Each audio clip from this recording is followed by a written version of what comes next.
Lulu sasazo ngqo lwendaba estudio 9 kwikomkhulu ye-SABC eAuckland Park eGauteng nazo eziphambili. Udutyulwe kwabulawa abantu abane kwirenki yeteksi eGP's Town eGauteng ngale ntsasa. Obviously, the organization would have to make sure that you get what is due to them in case where you are a legitimate applicant or a SASSA beneficiary. Namhlanje umhla wama-20 kwinyanga kaMatshi ngumntu wokuvala kwamakhadi esasa golide abaxhamli besibonelelo beza kusebenzisa amakhadi ebhanka yeposi amnyama. Kwezemidlalo besakuba intshatsheli ehlabathi izihlandlo eziliqela uIsaac Angel Hlatshwayo uza kusa itumente yamanqindi yezwe ngeRising Stars kwiphondo lakhe eLimpopo ngomgqibelo. Xabisa ixesha ukuzela ixesha likuxabise njengesiqhelo ngeli xesha kwelijelo zindaba uxolo malibenani. Udutyulwe kwabulawa abantu abane kwirenki yeteksi eGP's Town eGauteng ngale ntsasa. Kukholeleka ukuba lo mqoqozwano ulandela idabi phakathi kwemibutho emibini yoonoteksi. Amapolisa athi abantu ababini kwababulewe abananto kwenza neeteksi logama abanye ababini bekolu shishino lweeteksi. Iingxelo zithi kukho iyantlukwano kwimizila eliqela eGauteng, nto leyo ikhokhelela ekubeni kuqhambuke imilo. Umkomishala wamapolisa eGauteng uNjengelithwemi Mthombeni ungqinile ngokubanjwa komrhanelwa omnye ngesiganeko sokudutyulwa komqhubi webhasi eSoweto kwinyanga ephelileyo. Uqhube wathi amapolisa asungule ibutho elikhethekileyo neliza kujongana nolu lwaphulo-mthetho lento yokwenza nezothutho. 4 fatalities as we can report now, and then 2 bystanders, and then 2 of them they are linked to the taxi associations, you know, either the driver or the manager within that taxi rank, and then 3 of them they have been taken to hospital, of which 1 it has been confirmed that is critical. So I must just indicate that this issue of the taxi violence. Yesterday we had also 1 incident in Sonke Sizwe where we had 3 loss of life within that space. These also relate to the taxi violence. I must indicate that based on the commission of inquiry led by Judge Shongwe, of which Judge Shongwe have presented the final report to the Premier of Gauteng in 2021. Amongst other things is that the recommendations we have to have the taxi violence unit, of which we are having it, and also from Department of Roads and Transport in Gauteng to have some typical type of conflict resolutions, because most of these I would say conflict which results at the end of the day to murders is relating to the roots dispute as such. Unjengele Mthombeni ulibethelele elemfuneko yokubambisana ukuphelisa izixholo-xholo kushishino lweziteksi esithi oko kuquka intsebenziswano nemibutho yoonoteksi, indlela yokusombulula yantlukwano oko kubandakanya nesebe lezothutho eGauteng. Abahlali baseRuby Ridge eGauteng baqalise uqhankqalazo ngale ntsasa, bazalise izitalato ngamatye namatyala avuthayo. Bakhalaze ngelithi sekuqenqeleke iveki ezimbini bengenambane.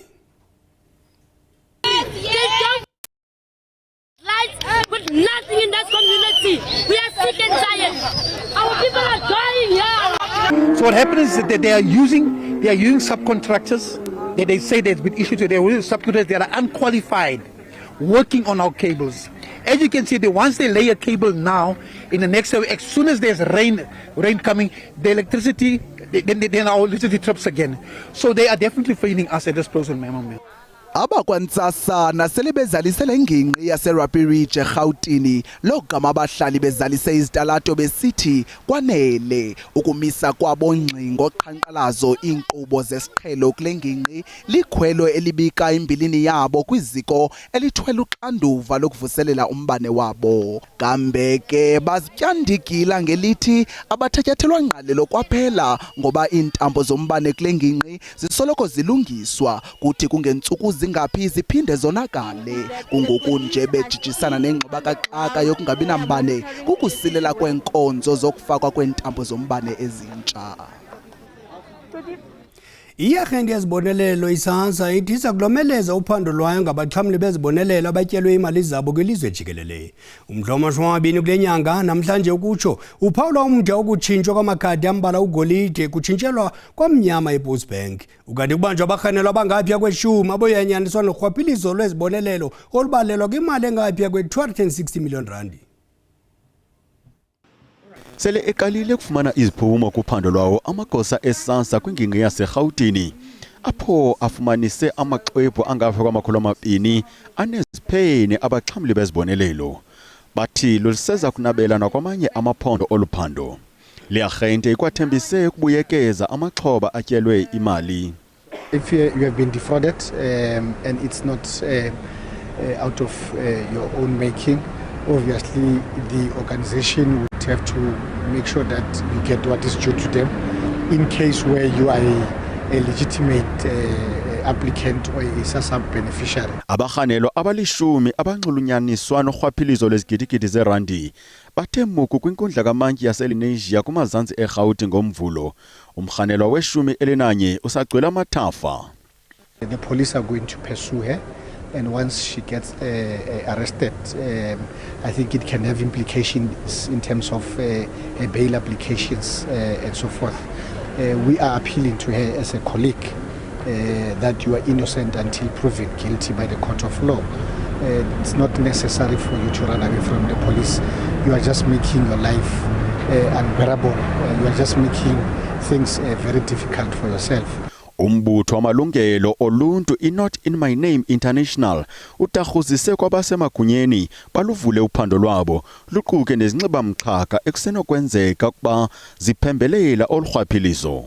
The poorest of the poor depend on this, and where you have officials siphoning and taking those funds, it's really goes to the root of our society and just the nature of corruption in our country, that many times people who are supposed to be custodians of the poor are actually taking from the poor and really milking them, and it needs to come to a stop. So we hope this case will really bring out perpetrators, and the book will be thrown at them and make sure that justice is served. iSASSA ithi sele bengaphaya kwesigidi abaxhamli bezibonelelo abafudukele kwinkqubo entsha kusashiyeke abayi-1.5 million. Iqela le-AFP lithi zonke izinto sezibe ngendlela ngamalungiselelo emibhiyozo yeminyaka engama-50 lasekwayo. Eli qela lasekwa ngoMatshi ka-1975 liza kubamba umsitho wemibhiyozo oluntu KwaZulu-Natal ngecawa. Kulindeleke umdolombo abaxhasi abangaphezulu kuma-30,000 bazalise ibala iPrince Mangosuthu Buthelezi Olundi. Iqembu i-AFP lasungulwa njengenhlangano yokugqugquzela ezamasiko ngo-1975 kwanzimela enyakatho yeKwaZulu-Natal. Umsunguli waleli qembu ongasekho uDokotela Mangosuthu Buthelezi wahola lenhlangano yaze yaphenduka iqembu lezombusazwe ngokugcwele. I-AFP ihola uhulumeni wobumbano KwaZulu-Natal. Leli qembu lingilesihlanu ubukhulu kuzwelonke.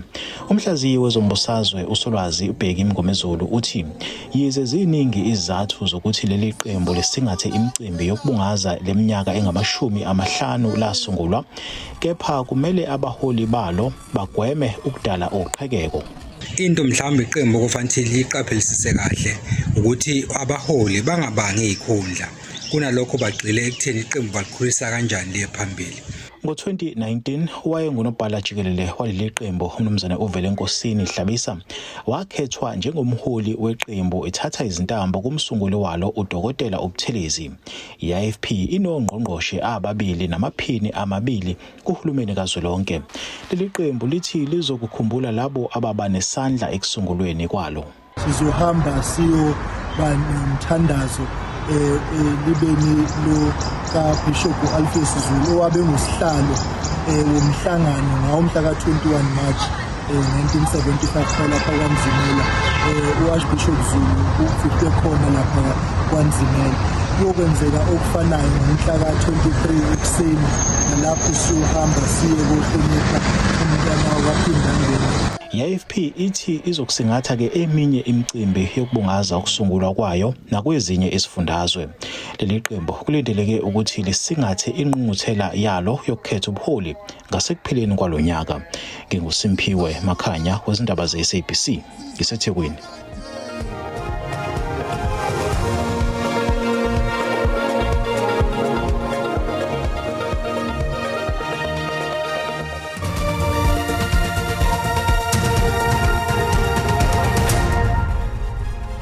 Sihlabele mkhamane ndaba zethu lihlehliselo umhlo we-10 kuNovemba ityala lokuphehla izixholoxholo ezagubungela iphondo eKwaZulu-Natal nemimandla ethile eGauteng likaDuduzile Zuma Sambudlo intombi yalo wayesakuba ngumongameli weli uMnumzana Jacob Zuma kwinkundla ephakamileyo yaseThekwini.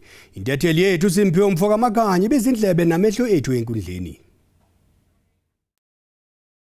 Kwena kanjalo nombukelo wendaba ekhaya impela uvele kafushane lapha enkantolo ephakeme yaseThekwini uDuduzile Zuma Sambudla oyindodakazi yaloyo wayengumongameli kuleli uMnumzane ke uJacob Zuma. Sokhumbuleka ukuthi ke uDuduzile Zuma Sambudla ubhekene namacala esingathi ke ukususa uthuthuva emphakathini.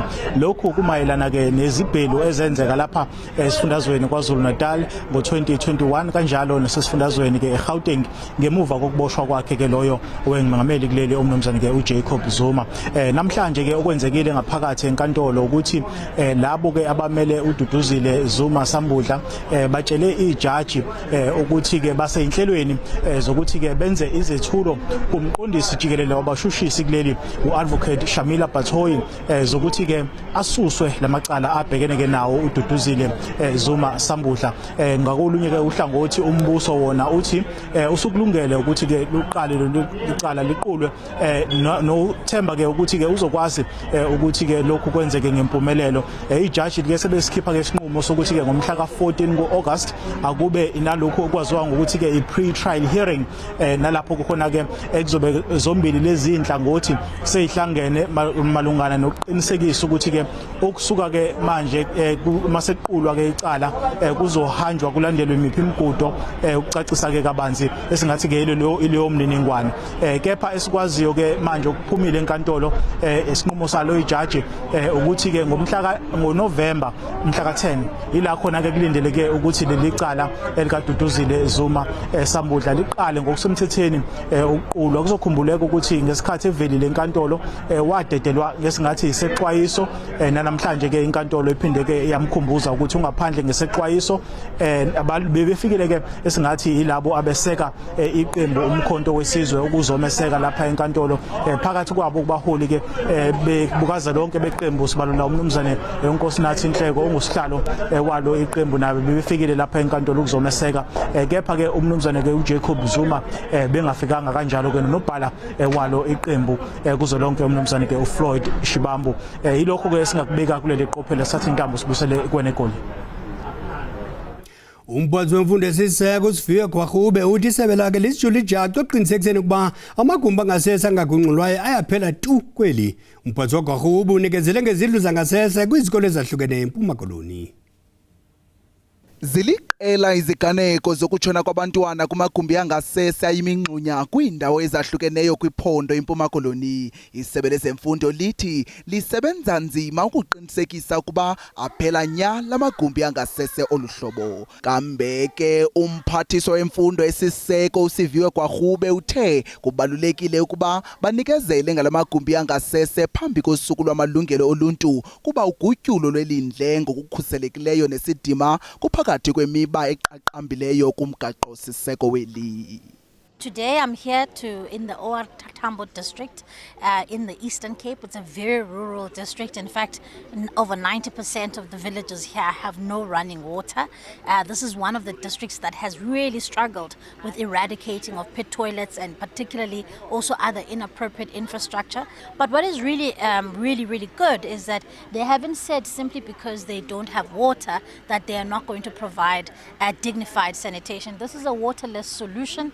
It is a safe toilet for children so that they may be able to get in there and be able to be safe. There are safety locks in there. There's also a hygiene aspect where children are able to wash their hands. I want to see more of this. Kananjalo umphathiswa ukwathe njengokuba sekufuphi umhla wama-31 kweyokwindla ukutsho inyanga kaMarch nekulusuku olumisiweyo lokupheliswa kwamagumbi angasese angagunqulwayo kwizikolo zeli jikelele. Belisebe basebenzisana namaphondo onke ukuqinisekisa ukuba ngomhla wokuqala kwekaTshazimpunzi ukutsho ngo-April banazo zonke iinkcukacha zokubhenca ubume kule nkqubo yogutyulo lwelindle ezikolweni ze apho kusilelwe khona kulungiswe. Ukanti ke ingxelo yekomishoni yamalungelo oluntu yatandalazisa ukuba zingapha kwama400 izikolo ezisasebenzisa amagumbi angasese ayimingxunya. Kule nyanga kaMatshi ekuhlonitshwa amalungelo oluntu, imibutho namaqumrhu ohlukeneyo kwezobugcisa nenkcubeko imaxhaphetshu nokuqaqambisa ilungelo lokusetyenziswa kweelwimi zemveli. Apha estudios naye uSiki Dlango ngumququzeleli wezonxibelelwano kwiqonga leelwimi zemveli i-Indigenous Languages Action Forum elisakumngcambazisa ngokubaluleka kwelungelo lweelwimi. Siki, masikwamkele. Khawutsho ngawaphi amanyathelo anokuthatyathwa ukuqinisekisa ukuba abasakhulayo basebancinci bathetha ngeelwimi zabo ngemveli ngokuzingca? Ndiyabulela ngokuba lapha namhlanje. Njengoba uPresident uMongameli Cyril Ramaphosa selethethile waxolisa ngabantwana abancinci i-CDC watsho uba urhulumente akhange ayilungiselele indaba yabo for 30 years. So into enokwenza ikhuthaza abantwana uba abantwana baqala ukufunda besebancinane bafundiswe baqiniseke nge-languages zabo ngoba into efumanisekayo ngoku abantwana abakwazi ufunda ngoba khange bafundiswe besebancinane. Nabantu abadala bayasokola nabo ukufunda ngenxa yoba khange kubekho kufundiswa kubekho isiko lokufunda njengesingesi.